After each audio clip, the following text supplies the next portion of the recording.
ஆண்டவராய் இயேசு கிறிஸ்துவின் நாமத்தினாலே தொலைக்காட்சி நேயர்கள் யாவருக்கும் எங்களது புதிய சுவிசேஷ கிறிஸ்தவ திருசபையின் சார்பாக வழங்கும் மகிமையின் சுவிசேஷ பேரொளி என்கிற இந்த சிறப்பு நிகழ்ச்சியின் மூலமாய் உங்களை தொடர்பு கொள்வதிலே மிக்க மகிழ்ச்சி அடைகிறோம்.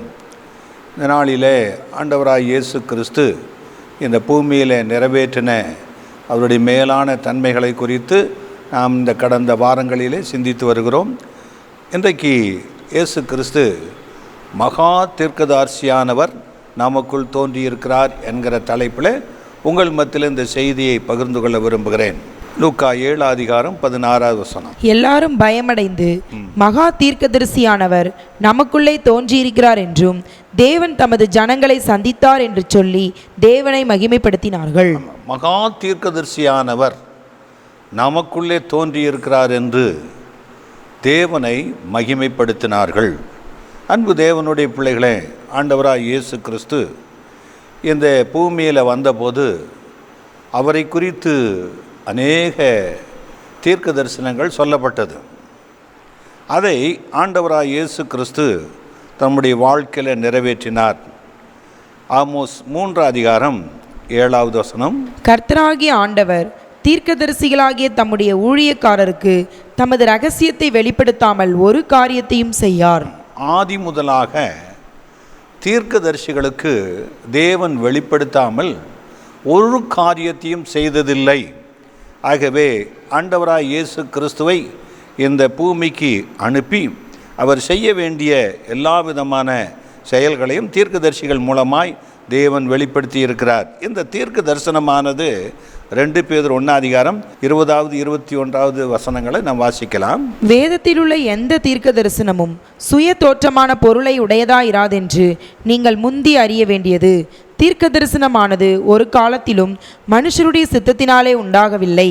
தேவனுடைய பரிசுத்த மனுஷர்கள் பரிசுத்த ஆவியினாலே ஏவப்பட்டு பேசினார்கள். தீர்க்க தரிசனமானது சுய தோற்றமான பொருளை உடையதாயில்லை. இயேசு கிறிஸ்து தீர்க்க தரிசனங்களை அவர் உரைக்கும் போது உபமைகளாக போதித்தார் என்று வேதம் சொல்லுகிறது. ஆதி முதலாக தேவனுடைய மனுஷர்கள் பரிசுத்த ஆவியினாலே ஏவப்பட்டு இந்த தீர்க்க தரிசனங்களை நமக்கு கொடுத்தார்கள். ஏனென்றால் நீதிமொழிகள் 29:18 சொல்கிறது, தீர்க்க தரிசனம் இல்லாத இடத்தில் ஜனங்கள் சீர்கெட்டு போவார்கள், வேதத்தை காக்கிறவனோ பாக்கியவான். தீர்க்க தரிசனம் இல்லாத இடங்களிலே ஜனங்கள் சீர்கெட்டு போவார்கள். ஆகவே ஆதி முதலாக தம்முடைய பரிசுத்த தீர்க்கதரிசிகளை கொண்டு தேவன் தீர்க்க தரிசனத்தை உரைத்து கொண்டு வருகிறார். எபிரேயர் 1:1-2 நாம் பார்க்கும்போது, பூர்வ காலங்களில் பங்கு பங்காகவும் வகை வகையாகவும் தீர்க்கதரிசிகள் மூலமாய் பிதாக்களுக்கு திருவுளம் பற்றின தேவன் இந்த கடைசி நாட்களில் குமாரன் மூலமாய் நமக்கு திருவுளம் பற்றினார். இவரை சர்வத்துக்கும் சுதந்திரவாளியாக நியமித்தார். இவரை கொண்டு உலகங்களையும் உண்டாக்கினார். ஆக தீர்க்கதரிசிகள் மூலமாய் பிதாக்களுக்கு திருவுளம் பற்றின தேவன் கடைசி காலங்களிலே இயேசு கிறிஸ்து மூலமாக நமக்கு தீர்க்க தரிசனங்களை திருவுளம் பற்றி இருக்கிறார். ஆக இவரை சர்வத்துக்கு மேலான ஆண்டவராக, இரட்சகராக, தீர்க்கதரிசியாக தேவன் ஏற்படுத்தி வைத்திருக்கிறார். மத்திய 5:17 சொல்கிறது, நியாயப்பிரமாணத்தை ஆனாலும் தீர்க்க தரிசனங்களை ஆனாலும் அழிக்கிறதற்கு வந்தேன் என்று எண்ணிக்கொள்ளாதேயுங்கள், அழிக்கிறதற்கல்ல நிறைவேற்றுகிறதற்கே வந்தேன். ஆண்டவராக இயேசு கிறிஸ்து சொல்கிறார், தீர்க்கதரிசிகள் மூலமாய் பிதாக்களுக்கு திருவுளம் பற்றின தேவன் கடைசி காலங்களிலே நடக்கிற சம்பவங்களுக்கு, வரக்கூடிய காலங்களிலே இந்த உலகத்தில் ஏற்படக்கூடிய மாற்றங்களுக்கு தமது குமாரன் மூலமாய் தீர்க்க தரிசனத்தினாலே திருவுளம் பற்றியிருக்கிறார். ஆக அந்த ஆண்டவராக இயேசு கிறிஸ்து தீர்க்க தரிசனத்தை ஆனாலும் நியாயப்பிரமாணத்தையானாலும் அழிக்கிறதுக்கல்ல நிறைவேற்றுவதற்கே வந்தன் என்று சொன்னார். ஆக பிதாவாகிய தேவன் ஆண்டவராய் இயேசு கிறிஸ்துவை குறித்து ஒரு தீர்க்க தரிசனத்தை ஆதியாகமும் 3 அதிகாரம் 15வது வசனத்தில் சொல்கிறார், உனக்கும் ஸ்திரீக்கும் உன் வித்துக்கும் அவள் வித்துக்கும் பகை உண்டாக்குவேன். அவர் உன் தலையை நசுக்குவார், நீ அவர் குதிங்காலை நசுக்குவாய் என்றார். பிதாவாகிய தேவன் ஆதியிலே மீறுதலுக்குட்பட்ட ஸ்திரியாகிய ஏவாள் இடத்துல மீறுதலுக்குட்படுத்தின சர்ப்பமானது அங்கே ஏதேன் தோட்டத்தில் இருக்கும்போது கர்த்தர் சர்ப்பத்தை பார்த்து சொல்கிறார், உனக்கும் ஸ்திரிக்கும் உன் வித்துக்கும் அவள் வித்துக்கும் பகை உண்டாக்குவேன். அவர் இயேசு உன் தலையை நசுக்குவார், நீ அவருடைய குதிங்காலை நசுக்குவாய் என்று அங்கே தீர்க்க தரிசனமாக சொல்கிறார். இயேசு கிறிஸ்து இந்த பூமியில் வந்து அவர் நிறைவேற்றக்கூடிய உன்னதமான ஒரு மகிமையான செயலை பிதாவாகிய தேவன் ஆதியிலே வெளிப்படுத்துகிறதை பார்க்கிறோம். அவ்விதமாக அந்த இயேசு கிறிஸ்து எபேசியர் 2 அதிகாரம் 16வது வசனத்தில் நான் பார்க்கும்போது, பகை சிலுவையினால் கொன்று அதனாலே இருதிரத்தாரையும் ஒரே சரீரமாக தேவனுக்கு ஒப்புரவாக்கினார். ஆக உன் வித்துக்கும் அவள் வித்துக்கும் பகை உண்டாக்குவேன் என்று சொன்னாரே.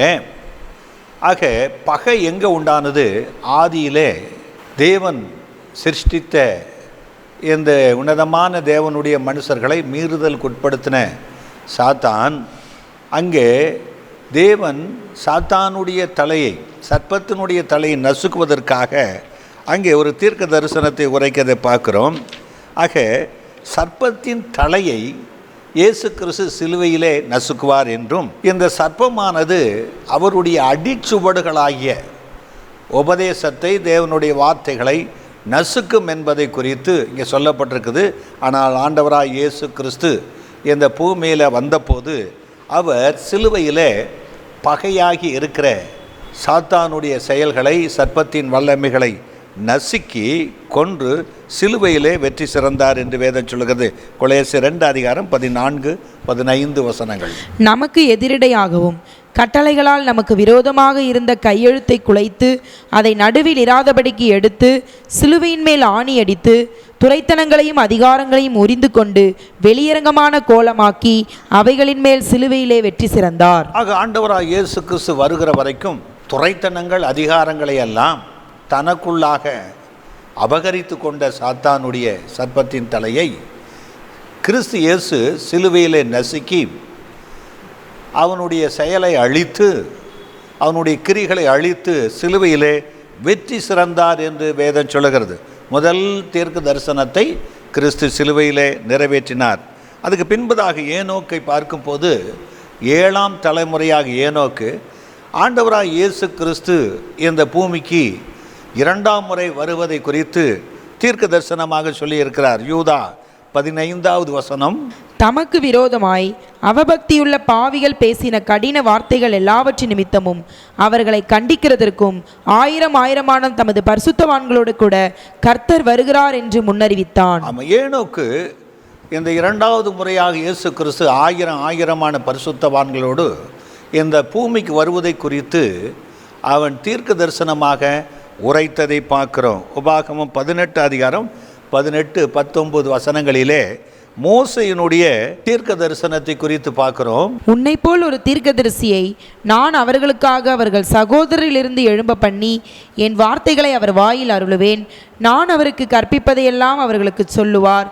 என் நாமத்தினாலே அவர் சொல்லும் என் வார்த்தைகளுக்கு செவிகொடாதவன் எவனோ அவனை நான் விசாரிப்பேன். ஆக மோசையை பார்த்து கர்த்தர் சொல்கிறார், உன்னை போல ஒரு தீர்க்கதரிசியை உன் சகோதரிலிருந்து எழும்ப பண்ணுவேன், அவருடைய வார்த்தைக்கு செவி கொடுக்க வேண்டும், அப்படி செவி கொடுக்காதவனை நியாயம் தீர்ப்பேன் என்று கர்த்தர் உரைக்கிறார்.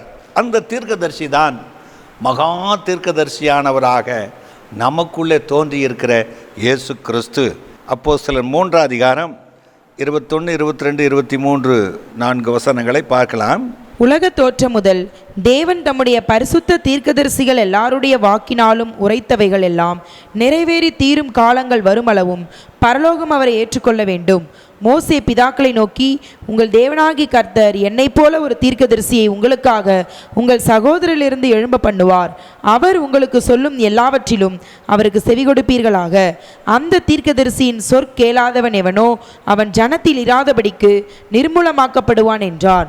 சாமுவேல் முதற்கொண்டு எத்தனை பேர் தீர்க்க தரிசனம் உரைத்தார்களோ அத்தனை பேரும் இந்த நாட்களை முன்னறிவித்தார்கள். ஆக சாமுவேல் முதற்கொண்டு எத்தனை பேர் இந்த தீர்க்க தரிசனத்தை உரைத்து வந்தார்களோ அத்தனை பேரும் கிறிஸ்து இயேசுவின் பிறப்பை குறித்தும் அவருடையதான உணவை குறித்தும் அவருடையதான செயல்களை குறித்தும் அவருடையதான பாடுகளை குறித்தும் அவருடையதான மரணத்தை குறித்தும் மரணத்தை அவர் ஜெயமாக விழும்பி எழுந்து உயிரோடு ஜீவிப்பார் என்பதை குறித்தும் முன்னறிவித்தார்கள்.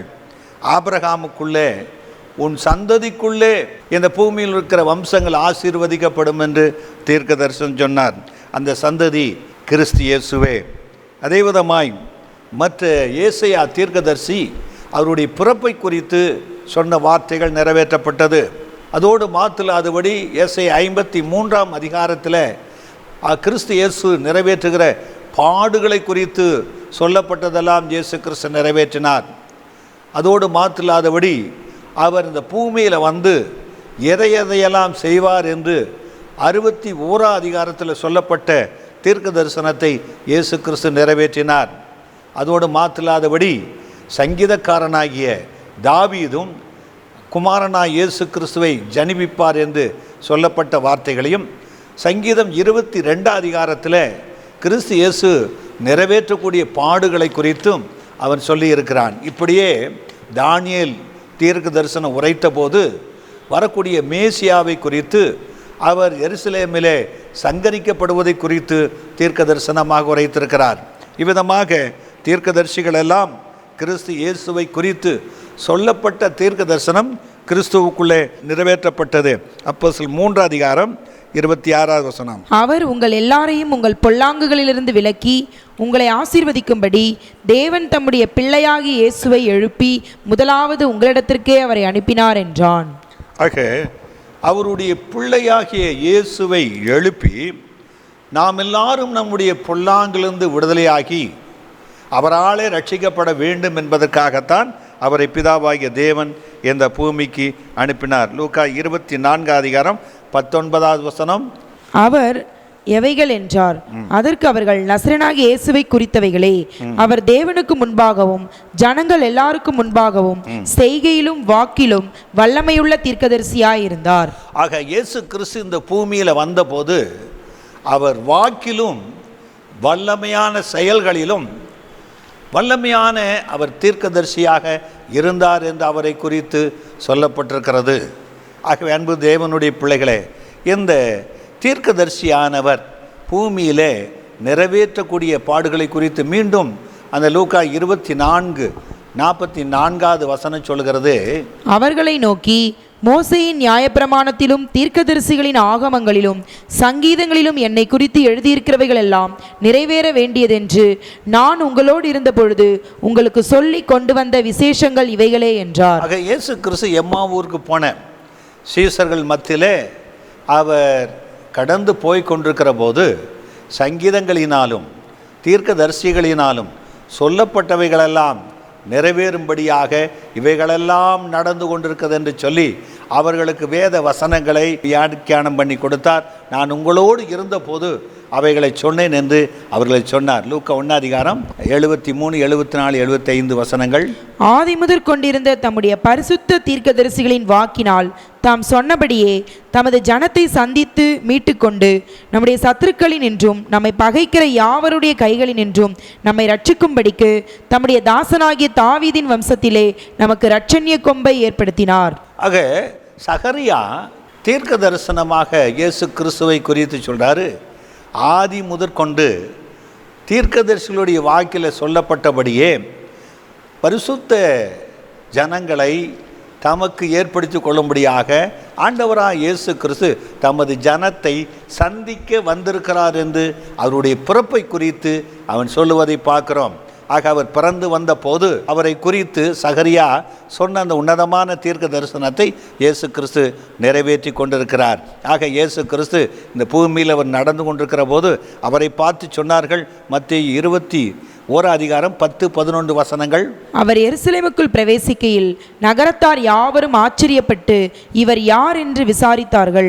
அதற்கு ஜனங்கள், இவர் கலிலேயாவில் உள்ள நாசரேத்திலிருந்து வந்த தீர்க்கதரிசியாகிய இயேசு என்றார்கள்.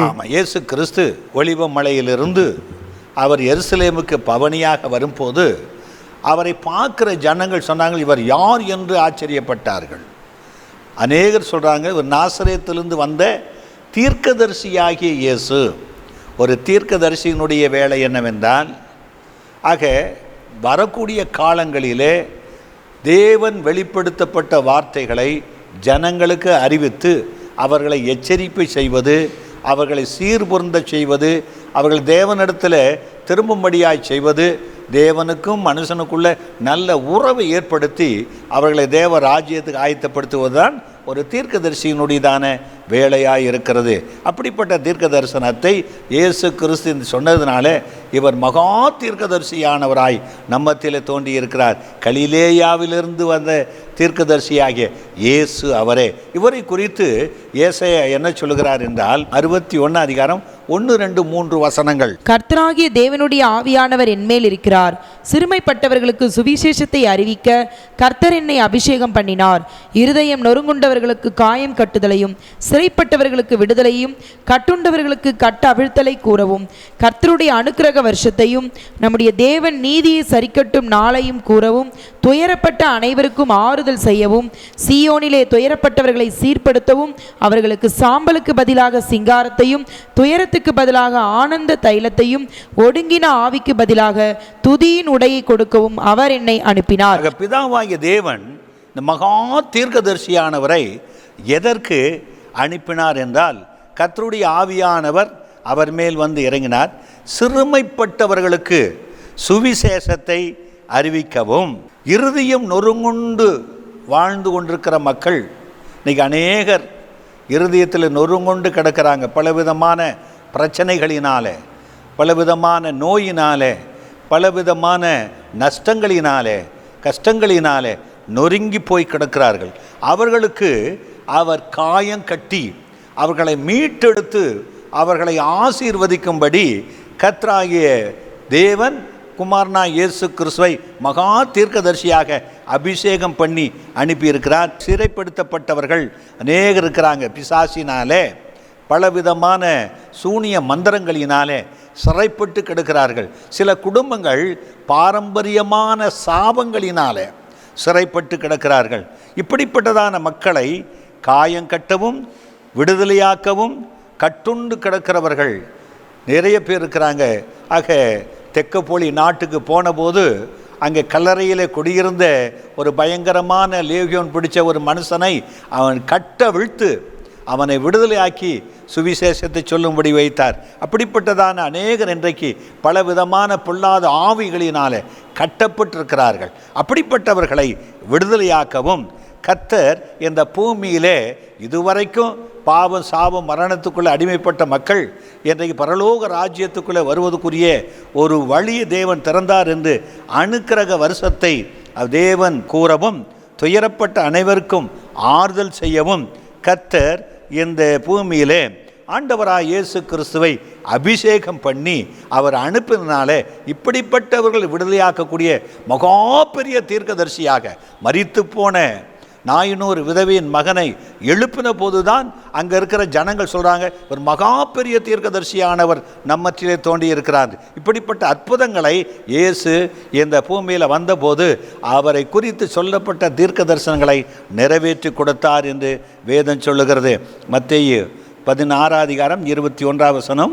அது முதல் இயேசு தாம் எருசலேமுக்கு போய் மூப்பராலும் பிரதான ஆசாரியராலும் வேத பாரகராலும் பல பாடுகள் பட்டு கொலையுண்டு 3ஆம் நாளில் எழுந்திருக்க வேண்டும் என்பதை தம்முடைய சீஷர்களுக்கு சொல்லத் தொடங்கினார். அது முதல் இயேசு கிறிஸ்து இப்படி அற்புத அடையாளங்களை 3.5 வருஷம் செய்ததோடு மாத்திரமல்ல, சுவிசேஷத்தை பிரசங்கம் பண்ணது மாத்திரமல்ல, மகா தீர்க்கதரிசியானவர் என்று தம்மை விளங்கும்படியாக பலத்த அற்புத அடையாளங்களினாலே அவர் தேவனிடத்திலிருந்து வந்த மகிமையை வெளிப்படுத்தினார்.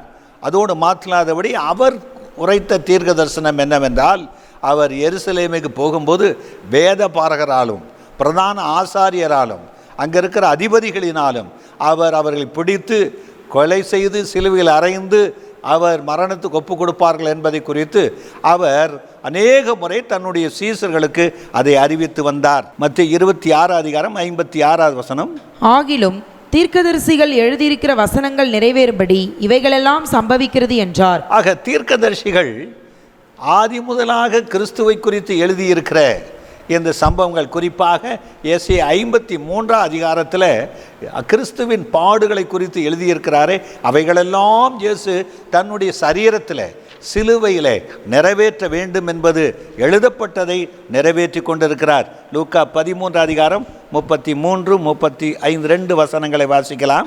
இன்றைக்கும் நாளைக்கும் மறுநாளைக்கும் நான் நடமாட வேண்டும். எருசலேமுக்கு புறம்பே ஒரு தீர்க்கதரிசியும் மடிந்து போகிறதில்லை என்று நான் சொன்னதாக நீங்கள் போய் அந்த நரிக்கு சொல்லுங்கள். இதோ உங்கள் வீடு உங்களுக்கு பாழாக்கி விடப்படும். கர்த்தருடைய நாமத்தினாலே வருகிறவர் ஸ்தோத்தரிக்கப்பட்டவர் என்று நீங்கள் சொல்லும் காலம் வருமளவும் என்னை காணாதிருப்பீர்கள் என்று மெய்யாகவே உங்களுக்கு சொல்லுகிறேன் என்றார். ஆக இயேசு கிறிஸ்து இந்த எருசலேமுக்கு புறம்பாக ஒரு தீர்க்கதரிசியும் கொல்லப்படுவதில்லை என்று சொன்னார். ஆக இந்த இயேசு கிறிஸ்து எருசலேமை குறித்து ஒரு தீர்க்க தரிசனம் சொன்னார். இந்த எருசலேம் பட்டணமானது ஒரு கல்லின் மேல் ஒரு கல் இராதபடிக்கு எல்லாம் இடிக்கப்பட்டு போகும் காலம் வரும். காரணம் என்னவென்றால், எருசலேமை பார்த்து இயேசு கண்ணீர் வடித்தார். உனக்கு கிடைத்த எந்த நாளில் ஆகிலும் உன்னுடைய சமாதானத்துக்கு ஏற்றவைகளை, தேவனுடைய ராஜ்யத்துக்கு அடுத்தவைகளை நீ ஏற்றுக்கொண்டிருந்தால் நலமாயிருக்குமே. உனக்கு கிடைத்த இந்த நாளை நீ உதாசீனப்படுத்தி விட்டாய் என்று சொல்லி அந்த எருசலேமை குறித்து இயேசு கிறிஸ்து தீர்க்க தரிசனம் சொன்னார். அது நிறைவேறும்படியாக சொல்லப்பட்ட தீர்க்க தரிசனம் கிபி 72 தீத்து ராயனாலே ஒரு கல்லின் மேல் ஒரு கல் இராதபடிக்கு எருசலேம் இடிக்கப்பட்டது, தேவாலயம் இடிக்கப்பட்டு போனது. சுமார் 2000 ஆண்டுகளாக அது பால்பட்டு கிடந்தது. அன்பு தேவனுடைய பிள்ளைகளே, இயேசு கிறிஸ்து சொன்ன எல்லா தீர்க்க தரிசனம் நிறைவேறி கொண்டிருந்தது என்று வேதம் சொல்லுகிறது. அப்படிப்பட்டதான இயேசு கிறிஸ்துவை அவர்கள் பிடித்து அடித்து பரியாசம் பண்ணி சிலுவையில் அறைவார்கள். மார்க் 15:20 அவரை பரியாசம் பண்ணின பின்பு சிவப்பான அங்கியை கழற்றி அவருடைய வஸ்திரங்களை அவருக்கு உடுத்தி அவரை சிலுவையில் அறையும்படி வெளியே கொண்டு போனார்கள். ஆக இயேசுவை பரியாசம் பண்ணி அவரை அடித்து சிலுவையில் அறையும்படி கொண்டு போனார். அவர் சொன்ன தீர்க்க தரிசனம் அங்கே நிறைவேறி கொண்டிருக்குது. இப்படி இயேசு கிறிஸ்து வருகை குறித்து, முதல் பிறப்பை குறித்து, அவர் ஊழியத்தை குறித்து, அவருடைய செயல்களை குறித்து எல்லா தீர்க்கதரிசிகள் சொன்னதை இயேசு நிறைவேற்றினார். அதோடு மாத்திரமில்லாதபடி இவர் தீர்க்க தரிசனமாய் சொன்ன காரியங்கள் ஏராளமாக இருக்கிறது. அவைகளெல்லாம் சிந்திக்க நேரமில்லை. ஆனாலும் ஒரு குறிப்பிட்ட காரியத்தை அவர் சொன்னார்.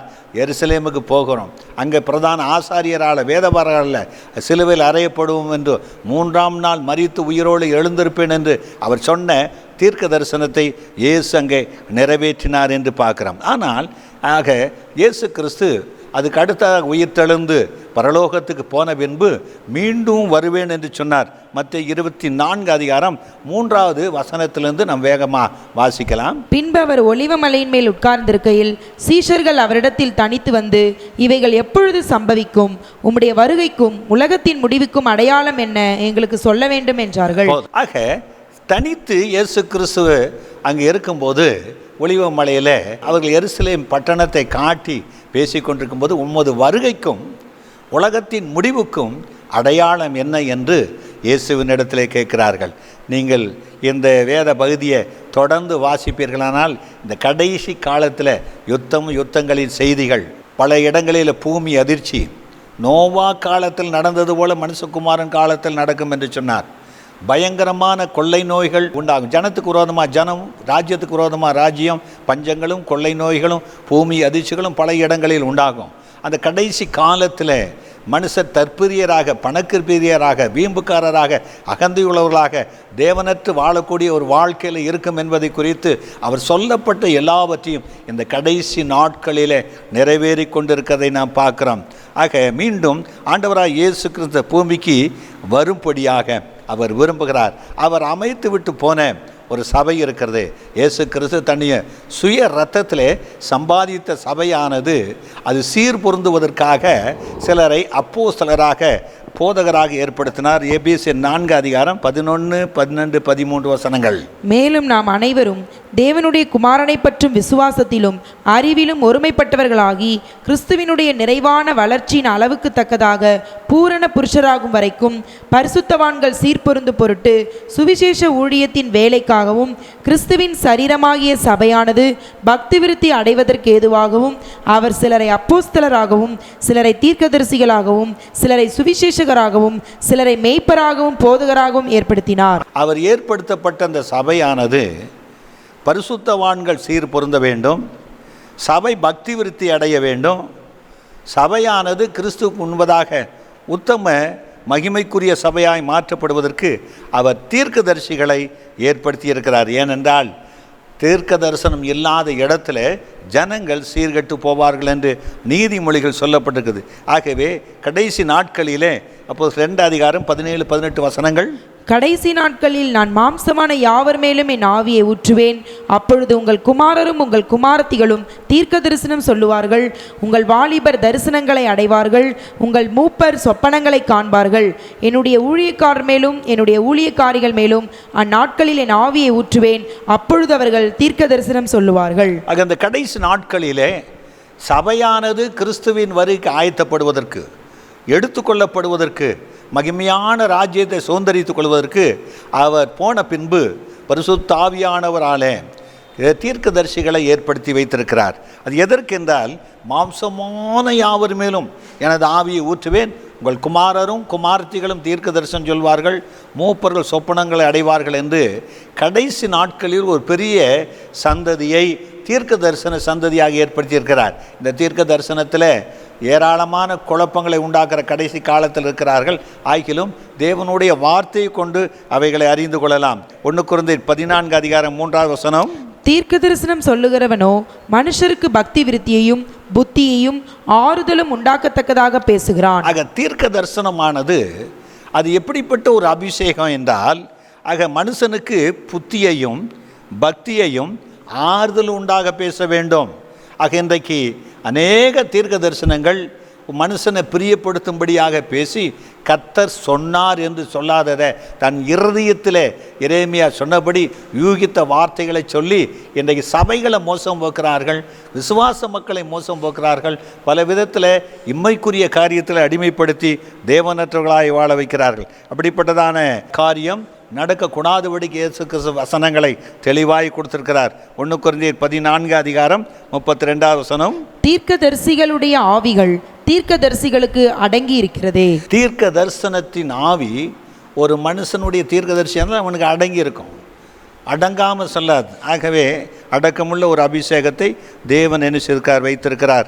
ஆக அப்போஸ்தலர் 1:10-11 அவர் போகிற பொழுது அவர்கள் வானத்தை அண்ணாந்து பார்த்து கொண்டிருக்கையில் இதோ வெண்மையான வஸ்திரம் தரித்தவர்கள் 2 பேர் அவர்கள் அருகே நின்று, கலிலேயராகிய மனுஷரே, நீங்கள் ஏன் வானத்தை அண்ணாந்து பார்த்து நிற்கிறீர்கள்? உங்களிடத்திலிருந்து வானத்திற்கு எடுத்துக்கொள்ளப்பட்ட இந்த இயேசுவானவர் எப்படி உங்கள் கண்களுக்கு முன்பாக வானத்துக்கு எழுந்தருளி போனாரோ அப்படியே மறுபடியும் வருவார் என்றார்கள். ஆக வரக்கூடிய காலங்களிலே இயேசுவின் வருகை குறித்து சொல்லப்பட்ட தீர்க்க தரிசனம் எப்படி ஒலிவமலையிலிருந்து மேகத்தில் எடுத்துக்கொள்ளப்பட்டாரோ அப்படியே வருவார். அதுக்குரிய அடையாளங்களை இயேசு சொல்லி வைத்திருக்கிறார். ஆக மீண்டும் இயேசு வருவார், அதுக்கு ஆயத்தமாகும். வெளிப்படுத்தின விசேஷம் 22:6-7 சீக்கிரம் வாசிக்கலாம். பின்பு அவர் என்னை நோக்கி, இந்த வசனங்கள் உண்மையும் சத்தியமுமானவைகள், சீக்கிரமாய் சம்பவிக்க வேண்டியவைகளை தம்முடைய ஊழியக்காரருக்கு காண்பிக்கும் பொருட்டு பரிசுத்த தீர்க்கதரிசிகளின் கர்த்தராகிய தேவனானவர் தம்முடைய தூதனை அனுப்பினார். இதோ சீக்கிரமாய் வருகிறேன். இந்த புஸ்தகத்தில் உள்ள தீர்க்க தரிசன வசனங்களை கை கொள்ளுகிறவன் பாக்கியவான் என்றார். இந்த தீர்க்க தரிசன புஸ்தகத்தில் எழுதப்பட்டவைகளை கை கொள்ளுகிறவன் பாக்கியவான். இதோ சீக்கிரமாய் வருகிறேன். வெளிப்படுத்தின 22:10 பார்க்கலாம். பின்பு அவர் என்னை நோக்கி, இந்த புஸ்தகத்தில் உள்ள தீர்க்க தரிசன வசனங்களை முத்திரை போட வேண்டாம், காலம் சமீபமாய் இருக்கிறது. காலம் சமீபமாய் இருக்குது, இயேசு வருகை சமீபமாய் இருக்குது. 20 இவைகளை சாட்சியாக அறிவிக்கிறவர் மெய்யாகவே நான் சீக்கிரமாய் வருகிறேன் என்கிறார். ஆமென். கர்த்தராகிய இயேசுவே வாரும். மெய்யாகவே இயேசு வருகிறார். அவர் சொன்ன தீர்க்க தரிசனம் நிறைவேறும்படியான சொல்லப்பட்டது நிறைவேறினது, இயேசு சொன்னது நிறைவேறினது. ஆக மெய்யாக அவர் சொல்லியிருக்கிற தீர்க்க தரிசனத்தின்படி அவர் இந்த பூமிக்கு வரப்போகிறார். இந்த வார்த்தை கேட்குற தேவ மக்களே, அவருடைய வருகைக்கு ஆயத்தப்பட வேண்டுமானால் இயேசுவை உங்கள் சொந்த இரட்சகராக ஏற்றுக்கொள்ளுங்கள். அவருடைய வேதத்தை கை கொள்ளுங்கள். இந்த தீர்க்க தரிசன வசனங்களை பக்தி விருத்திக்கு ஏதுவாக, விசுவாசத்துக்கு ஏதுவாக கடைப்பிடிங்க. கர்த்தர் உங்களை ஆசீர்வதிப்பாராக. அன்புமிக்க ஆண்டவரே, மகா தீர்க்கதரிசியானவரே, எங்கள் மத்தியில் தோன்றியிருந்தீர். உம்மை குறித்து சொல்லப்பட்ட தீர்க்க தரிசனத்தை இந்த பூமியில் மனுஷனாக வந்து நிறைவேற்றினீர் கர்த்தாவே. அதோடு மாற்றில்லாதபடி இந்த பூமியில் உமது பாடுகளை குறித்து நீர் தீர்க்க தரிசனமாகி சொல்லதெல்லாம் ஆண்டவரை நிறைவேற்றினீர். இப்பொழுதும் கூட இந்த சபைகளுக்கு பக்தி விருத்தி உண்டாக, விசுவாசம் பெருக, ரட்சிப்பு பெருக, ஆண்டவரை சீர்பொருந்த தீர்க்கதரிசிகளாகிய தேவனுடைய வார்த்தைகளை போதிக்கிற மக்களை நீர் ஏற்படுத்தி வைத்திருக்கிறீர். அவர்களை கொண்டு இந்த கடைசி நாட்களில் போதித்து வருகிறேன். அதோடு மாற்றில்லாதபடி தீர்க்கதரிசியாக இயேசு கிறிஸ்து மீண்டும் வரப்போகிறீர். ஆண்டவரை அந்த வருகைக்கு ஆயத்தப்பட தகுதிப்படுத்தும். கேட்ட ஒவ்வொருவரை தகுதிப்படுத்தும். இயேசுவின் மூலம் வேண்டிக் கொள்கிறோம் பிதாவே, ஆமென். எங்கள் சபையின் ஞாயிறு ஆராதனை நேரங்கள்: ஆங்கில ஆராதனை காலை 7 மணி முதல் 8:30 மணி வரை, தமிழ் ஆராதனை காலை 8:30 மணி, தெலுங்கு மற்றும் தமிழ் ஆராதனைகள் மாலை 7:30 முதல் 9 மணி வரையிலும் நடைபெறுகிறது. இவ் ஆராதனைகளில் பங்கு பெற்று இறையாசியை பெற்று மகிழுங்கள். மேலும் ஒவ்வொரு வெள்ளிக்கிழமை தோறும் பகல் 11 மணிக்கு உபவாச ஜெபமும் நடைபெறுகிறது என்பதை தெரிவித்துக் கொள்கிறோம். Reverend J. ஜோதி பிரகாசம், புதிய சுவிசேஷ கிறிஸ்தவ திருச்சபை, ராஜீவ் காந்தி சாலை, OMR, புனித தோமா தெரு, எகாட்டூர், சென்னை 130.